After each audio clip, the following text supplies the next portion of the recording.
जय हिंद दोस्तों, वंदे मातरम। भारत की न्यायपालिका और कार्यपालिका के बीच का तनाव अब चरम पर पहुंच चुका है। सुप्रीम कोर्ट के मुख्य न्यायाधीश chief justice of India B R. Gavai ने रिटायरमेंट के महज 3 दिन पहले एक ऐसा फैसला सुनाया जो न सिर्फ केवल मोदी सरकार के एक महत्वपूर्ण कानून को असंवैधानिक घोषित करता है, बल्कि पूरे लोकतांत्रिक ढांचे पर सवाल खड़े करता है। ट्रिब्यूनल रिफॉर्म एक्ट 2021 एक ऐसा कानून जो संसद द्वारा पारित किया गया था और जनता की चुनी हुई सरकार के द्वारा ट्रिब्यूनल्स की दक्षता को बढ़ाने के लिए लाया गया था, उसको chief justice of India B R. Gavai की अगुवाई वाली बेंच ने पलट दिया। यह फैसला क्या न्यायिक स्वतंत्रता की रक्षा का प्रतीक है या फिर एक रिटायरिंग जज की मोदी सरकार के प्रति लंबे समय से पनप रही खुंदस का आखिरी अंजाम? इस रिपोर्ट में दोस्तों हम इस फैसले के पीछे की राजनीति, गवई साहब की मोदी विरोधी मानसिकता और सरकार के समक्ष अब क्या रास्ते बचे हैं, इस बिल को लेकर के इसकी गहराई से पड़ताल करेंगे। सुप्रीम कोर्ट ने ट्रिब्यूनल रिफॉर्म एक्ट के प्रमुख प्रावधानों को असंवैधानिक घोषित कर दिया है। यह एक्ट दोस्तों साल 2021 में लाया गया था, जिसका उद्देश्य ट्रिब्यूनलों की संरचना, नियुक्ति और कार्य प्रणाली को सुव्यवस्थित करना था। सरकार का तर्क था कि यह कानून न्यायिक प्रक्रिया को तेज और कुशल बनाएगा, लेकिन कोर्ट ने इसे विधायी ओवर रूलिंग करार दे दिया, यानी कि संसद द्वारा पहले के सुप्रीम कोर्ट के फैसले को बिना दोष सुधारे पलटने की कोशिश करार दिया। Chief justice of India B R. Gavai ने फैसले में कहा है कि यह प्रावधान संवैधानिक स्वतंत्रता और निष्पक्षता के खिलाफ है और कार्यपालिका को ट्रिब्यूनलों पर अत्यधिक नियंत्रण मिल जाता है। कोर्ट ने सरकार को 4 महीने के अंदर नेशनल ट्रिब्यूनल कमीशन गठित करने का भी निर्देश दे दिया है। दोस्तों, सतह पर यह फैसला संवैधानिक सिद्धांतों पर आधारित लगता है, लेकिन अगर हम गहराई में उतरें, गवई साहब की इस स्ट्रेटजी को समझें तो फिर कई सारे सवाल खड़े होते हैं। भारत का संविधान लोकतंत्र का आधार है, जहां पर संसद सर्वोच्च विधायी संस्था है। जनता द्वारा चुनी गई सरकार संसद में बहुमत से कानून बनाती है जो जनहित के लिए होता है। फिर सुप्रीम कोर्ट जो अप्रत्यक्ष रूप से चुनी जाती है, इसे कैसे पलटा जा सकता है? यह जुडिशियल एक्टिविज्म का एक और दोस्तों बहुत बड़ा जीता जागता उदाहरण है, जहां पर कोर्ट विधायी क्षेत्र में घुसपैठ करता नजर आ रहा है। लेकिन इस फैसले में खास बात यह है कि यह सीजेआई गवई का आखिरी बड़ा कदम है।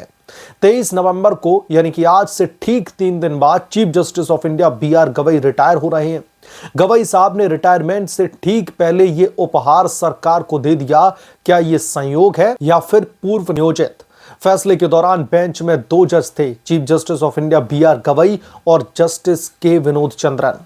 लेकिन मीडिया रिपोर्ट्स के मुताबिक फैसला लिखते समय एक जज ने इस पर असहमति जताई थी, यानी कि जो गवई साहब फैसला सुनाने वाले थे उस पर सीधे तौर पर आपत्ति जताई गई थी, जो अंततः दबा दी गई। गवई साहब की बेंच में बहुमत से फैसला पारित हुआ, लेकिन यह असहमति न्यायिक प्रक्रिया की पारदर्शिता पर कई सारे सवाल खड़े करती है। क्या सीजेआई गवई साहब इतने आश्वस्त थे कि उन्होंने मोदी सरकार को सबक सिखाना ठीक समझा? रिटायरमेंट से पहले का यह दबाव आखिरकार जो अक्सर जजों पर पड़ता है, यहां पर स्पष्ट दिखा। सोशल मीडिया पर जो है, ट्विटर पर लगातार प्रतिक्रियाएं उफान पर हैं। तमाम यूजर्स अलग अलग प्रतिक्रियाएं दे रहे हैं। एक यूजर कह रहा है कि tribunal reform act case supreme court बनाम मोदी सरकार, सीजेआई बी.आर. गवई, मोदी सरकार सुप्रीम कोर्ट बोला कि संसद हमारे फैसले नहीं पलट सकती। यह पोस्ट हजारों व्यूज दोस्तों बटोर चुकी है और बहस छिड़ गई है कि क्या कोर्ट संसद से अब ऊपर हो चुका है? संसद में पारित किए गए कानून अब कोई भी मायने नहीं रखते। गवई साहब की मोदी विरोधी मानसिकता कोई दोस्तों नई बात नहीं है। पिछले कुछ महीनों में कई घटनाएं सामने आई हैं जो उनकी पूर्वाग्रह को उजागर करती हैं। सितंबर में के महीने में एक याचिका पर सुनवाई के दौरान गवई ने भगवान विष्णु की क्षतिग्रस्त मूर्ति की बहाली की मांग करने वाले याचिकाकर्ता को भी इस तरीके से ऐसा जवाब दिया था जो हिंदू भावनाओं को ठेस पहुंचाने वाला साबित हुआ। तुम्हें मूर्ति की चिंता है लेकिन देश की प्रगति की नहीं, जैसा बयान देकर के उन्होंने एक बहुत बड़ा विवाद खड़ा कर दिया था। इसके बाद में अक्टूबर के महीने में एक वकील ने कोर्ट में ही जूता फेंक करके हमला कर दिया और कुछ हिंदुत्व समूहों ने इसे न्यायिक एक तरीके से करार दे दिया। लेकिन तब भी प्रधानमंत्री नरेंद्र मोदी ने प्रधानमंत्री पद की गरिमा का लाज रखते हुए इस हमले की कड़ी निंदा की और गवई के साथ में खड़े रहे। लेकिन गवई का बयान ही विवाद का मूल था। यह घटना दर्शाती है कि गवई साहब की सोच में मोदी सरकार की हिंदुत्व केंद्रित नीतियों के प्रति गहरी नाराजगी है। ट्रिब्यूनल एक्ट पर फैसला इसी का एक विस्तार लगता है। एक ऐसा कानून जो विकास और सुशासन को बढ़ावा देता है, उसे पलट करके गवई ने सरकार की छवि को धक्का पहुंचाने का काम किया। फैसले के बाद में राजनीतिक हलचल तेज हो गई। विपक्षी दल, खासतौर पर कांग्रेस पार्टी और अन्य गठबंधन पार्टियां इसे मोदी सरकार की हार बताने लगी। राहुल गांधी ने ट्वीट कर दिया कि न्यायपालिका ने लोकतंत्र की रक्षा की है, लेकिन सच्चाई तो यह है कि यह फैसला संवैधानिक सिद्धांतों से ज्यादा व्यक्तिगत पूर्वाग्रह पर आधारित लगता है। यानी कि जो व्यक्तिगत तौर पर उनकी जो मोदी विरोधी छवि बन चुकी है, मुझे लगता है कि उस छवि को लेकर के तमाम सारी चीजें उनके दिमाग पर चल रही होंगी ये फैसला सुनाने से पहले। मीडिया रिपोर्ट्स के मुताबिक पार्टी इस फैसले को न्यायिक अतिक्रमण मान करके चल रही है, लेकिन सार्वजनिक रूप से चुप्पी साधे हुए है। ट्विटर पर एक पोस्ट में लिखा गया है कि chief justice of India BR Gavai बनाम केंद्र सरकार ट्रिब्यूनल रिफॉर्म एक्ट, यूनियन सरकार ने 5 जज बेंच को रेफर करने की कोशिश की, लेकिन CJI ने इसे तकनीकी कहा। यह दिखाता है कि सुनवाई के दौरान ही इस पूरे के पूरे प्रकरण में तनाव की स्थिति बनी हुई थी, क्योंकि हमने देखा था जिस तरीके से सुनवाई के दौरान गवई साहब बार बार अटॉर्नी जनरल वेंकट रमनी को डांट रहे थे। मोदी सरकार के लिए यह फैसला झटका है, लेकिन अवसर भी है। ट्रिब्यूनल एक्ट विकास परियोजनाओं को तेज करने के लिए यह जरूरी था। अब विपक्ष इसे मुद्दा बना रहा है, लेकिन सरकार के पास में एक और मौका है गवई की पोल खोलने का। तो मोदी सरकार अब क्या करे? पहला रास्ता मैं आपको बताता हूं, जो एक पॉसिबिलिटीज को कहीं ना कहीं जगाता है। ट्रिब्यूनल रिफॉर्म एक्ट को संशोधित रूप से फिर से लेकर के आए। कोर्ट ने दोष बताए, जैसे कि नियुक्ति प्रक्रिया में कार्यपालिका का हस्तक्षेप, तो इसमें सुधार करने की जरूरत। लेकिन सुधार सिर्फ तकनीकी ना हो, इसे एक बड़ा सुधार पैकेज बनाया जाए, जिसमें नेशनल ट्रिब्यूनल कमीशन को शामिल किया जाए, लेकिन ट्रिब्यूनलों की स्वतंत्रता को बनाए रखते हुए दक्षता बढ़ाई जाए। संसद में बहुमत है तो इसे पारित करवाना आसान है मोदी सरकार के लिए। इससे न केवल कानून बहाल होगा, बल्कि गवई के फैसले की कमजोरी भी उजागर होगी कि यह सिर्फ असहमति थी, ना कि असंवैधानिकता। संसद के द्वारा पारित किया गया कानून, वो भी ऐसी सरकार के द्वारा जिसे जनता ने चुना है, कैसे सुप्रीम कोर्ट उसको डायरेक्टली असंवैधानिक कह सकता है? दूसरा, सार्वजनिक बहस छिड़े। गवई साहब के रिटायरमेंट के बाद में उनकी मोदी विरोधी टिप्पणियों का रिकॉर्ड पेश किया जाए। विष्णु भगवान की मूर्ति वाले बयान से लेकर के ट्रिब्यूनल फैसले तक ये सब कुछ एक पैटर्न है।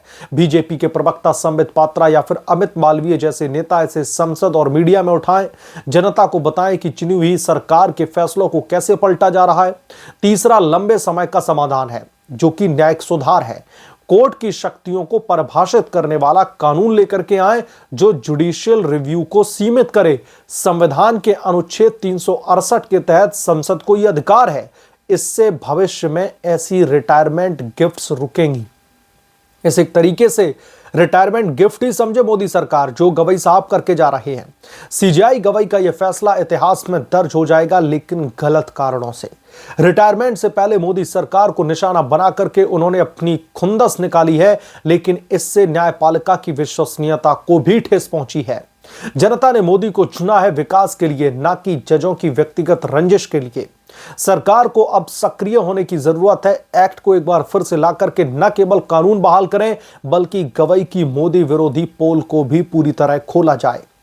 यह न केवल राजनीतिक जीत होगी, बल्कि लोकतंत्र की जीत भी होगी, क्योंकि भारत का संविधान संसद की सर्वोच्चता पर टिका है, न कि किसी एक ऐसे जज की जिद पर जिन्हें मोदी विरोध में इस देश का हित ना दिखाई दे।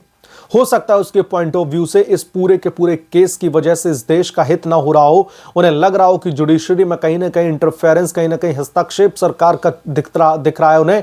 लेकिन यहां पर समझने वाली बात यह है कि इस बिल को लाए हुए, इस बिल जो ट्रिब्यूनल एक्ट है, इसके पीछे के इंटेंट को समझने की जरूरत है। कॉलेजियम से लेकर के बार बार हर जगह अपारदर्शिता को लेकर के सवाल खड़े होते रहे हैं। बार बार यह बहस का मुद्दा बन चुका है कि तमाम नए CJI की नियुक्ति में, तमाम जजों की नियुक्ति में जिस तरीके से अपारदर्शिता दिखाई देती है वो बार बार बहस का हिस्सा बन जाती है, बहस का एक नया मुद्दा बन जाती है। तो ऐसे में सरकार के एक ऐसे कदम से अगर इस अपारदर्शिता में थोड़ी बहुत भी पारदर्शिता की उम्मीद की किरण दिखाई देती है तो फिर इसे असंवैधानिक कैसे बता दिया? कैसे जनता के द्वारा चुनी हुई सरकार ने एक कानून पारित किया, सुप्रीम कोर्ट उसको असंवैधानिक कह देता है? पूरी कानूनी प्रक्रिया को, पूरी संवैधानिक प्रक्रिया के प्रोसीजर को फॉलो करते हुए सदन के पटल पर बिल पर बहस होती है, उसके बाद में उसको पास करवाया जाता है और सरकार के इस बिल को कोर्ट असंवैधानिक कह दे रहा है। यह वाकई में बहुत ही ज्यादा चौंकाने वाला है। बहरहाल सीजेआई गवई साहब के इस फैसले पर आपकी क्या राय है, आप क्या सोचते हैं? जो भी आपका ओपिनियन है हमें कमेंट करके जरूर बताएं। जल्द मिलूंगा किस दूसरे बड़े अपडेट के साथ में, तब तक के लिए धन्यवाद। अगर आप लोग चैनल पर नए हैं तो आपसे गुजारिश है कि प्लीज चैनल को सब्सक्राइब कर लें और साइड बने बेल आइकन को जरूर प्रेस कर लें, ताकि जब भी मैं कोई बड़ी अपडेट लेकर के आऊं, कोई जो है बड़ी खबर लेकर के आऊं, तो इसकी नोटिफिकेशन सबसे पहले आपको मिले।